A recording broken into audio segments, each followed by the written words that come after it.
You know, you get right down to the fine grain of things. And so sure, it's going to hurt. And don't worry if it hurts. No, I don't worry. The worrying went away a long time ago. I mean, be thankful. The only thing we worry about is the effect it has on the other people around us. But then I shouldn't do that either, because the Holy Spirit takes care of that too. Yeah, but love takes in a lot too, you know.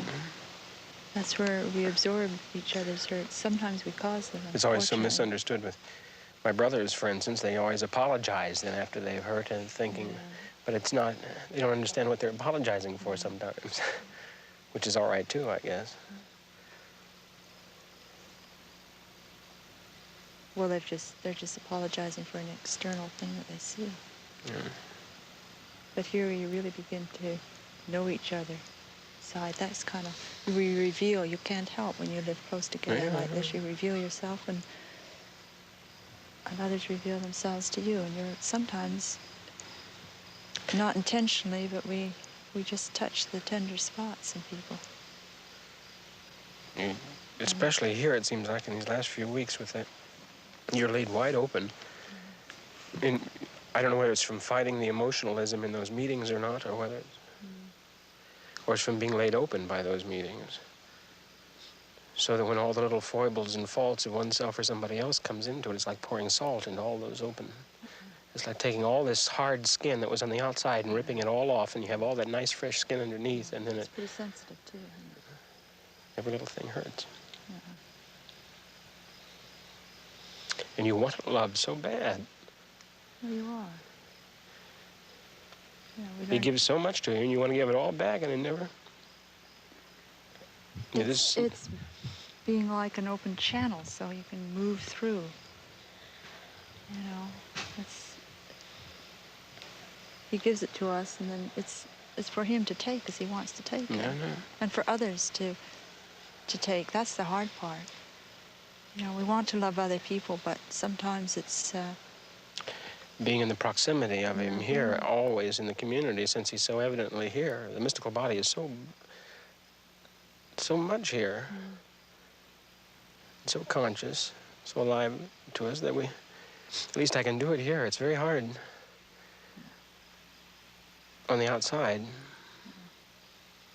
You get all hung up when the ego takes over like this, like it's doing to me right now. It's so much easier to play the bardos, we say, in the Book of the Dead. You go through in the Tibetan Book of the Dead, you go through all the bardos of development, all the strange illusions and Maya. It's so easy to play those games and those bardos. But you can't do it here. Can't do it here. No. And that's the only salvation. That's why there's no depression. There's unhappiness sometimes, but there's no depression. There's always the river of joy underneath it. But you can't always express that to people around you. That's why I get disturbed when something like this happens. People understand, you see. Well, I think Father Anthony understands. You don't have to explain. But I'm not sure. Well, in the long run, you never have to explain. That's the only thing that keeps me here.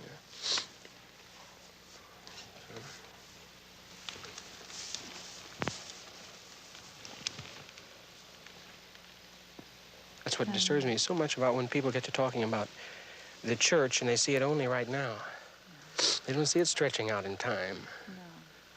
You have to take their age into consideration, too. I suppose, but I keep forgetting that because I have to be with them all the time. And that's another thing, community. You got the generations and the different understandings, and we all bring in our own backgrounds and our own upbringings and our own cultural differences.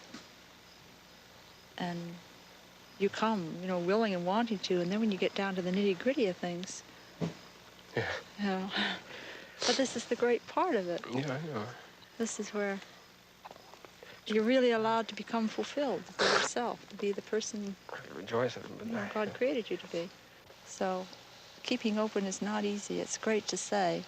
And when we think of it, we think of letting out all the joy and love and everything that comes, but it means having those sensitive areas hit.